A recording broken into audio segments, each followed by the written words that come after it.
kepada adik-adikku yang ada di luar negeri yang saat ini lagi bekerja, khususnya yang mendengar acara ini, karena acara ini juga didengar oleh adik-adik kita semua yang ada di Hong Kong, yang ada di Korea, ada di Kuwait, ada di Saudi.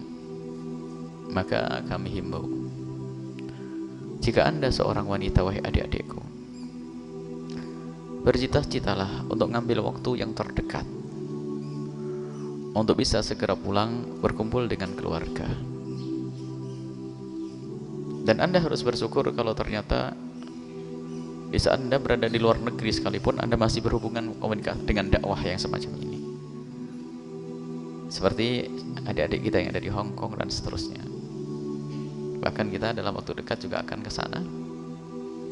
Mereka juga rindu pengajian. Akan tapi ketahuilah, anak-anak di rumahmu lebih butuh kepada sentuhan tanganmu.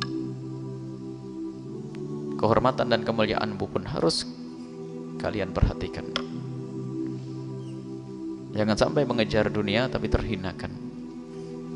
Ini harus jadi bahan renungan setiap saat untuk adik-adikku yang ada di mana, di luar negeri sana, yang jauh dari orang tua. Kehormatanmu, kemuliaanmu, ketahuilah kebahagiaan yang sesungguhnya adalah di surga nanti.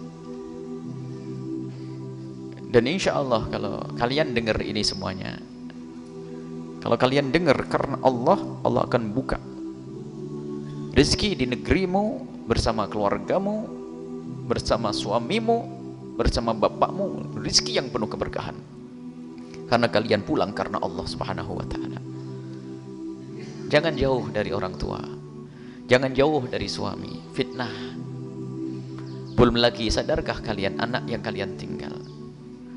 Ada sebuah informasi seorang ibu meninggalkan anaknya, dan memang ibu ini baik, sehingga anaknya di rumah hanya bersama dengan neneknya saja yang sudah sepuh, yang kadang dibentak oleh cucunya pun tidak bisa berbuat apa-apa. Sang cucu diberi terus uang dan uang dan uang.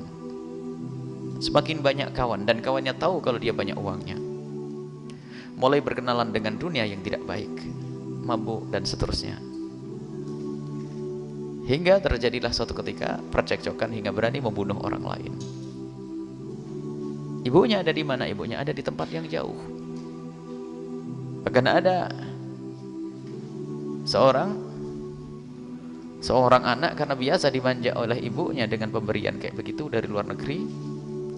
Giliran bapaknya, giliran ibunya pulang, kan pengaturan ekonominya kan semakin, kalau dulu kan hanya diberi karena mungkin faktor kangen, faktor sayang, faktor merasa meninggalkan anak, jadi duit diberel-berel begitu saja. Tapi giliran ibunya pulang mulai diatur itu sudah mulai protes karena sang anak tidak punya akhlak, tidak punya pendidikan.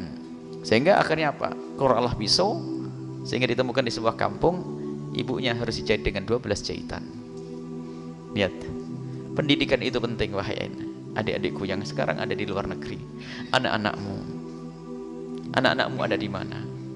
Dan bagi yang ada di negeri ini, wahai adik-adikku semuanya, jangan bercita-cita untuk pergi jauh. Adapun adik-adik kita yang ada di tempat yang jauh sana, kita doakan semoga Allah menjaga mereka, iman mereka, akhlak mereka, dan semoga Allah segera kembalikan mereka kepada saudara mereka, kepada orang tua mereka, kepada anak-anak mereka, sehingga mereka segera menemukan keindahan di dalam hidup ini.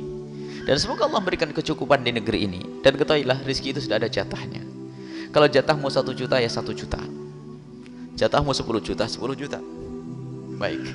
Kalau tidak ada jatah, biarpun kau ambil di mana tetap tidak ada jatahnya. Orang menganggap jatahnya semakin banyak di negeri orang. Oh enggak. Kalau jatahmu 1 juta, di negeri orang dapat 10 juta, jatahnya 1 juta. Tak-taunya bisa berangkat ke luar negeri dapat jatah 10 juta. Naik? Oh enggak naik. Tetap jatahmu 1 juta. Kenapa? Dikirim ke anak pun enggak jadi apa-apa, dipakai untuk mabuk seterusnya. Tetap yang utuh adalah 1 juta. Maka lebihnya itu tetap jadi neraka nanti. Jatahnya jatah sudah. Maka ambillah jatah dengan kemuliaan. Bagi yang ada di negeri, di rumah, wahai adik-adikku semuanya, khusus adik putri, ketahuilah, jual es teh di pasar lebih mulia daripada harus jauh dari orang tua dan keluarga. Pergi ke sawah adalah mulia. Kenapa harus gengsi?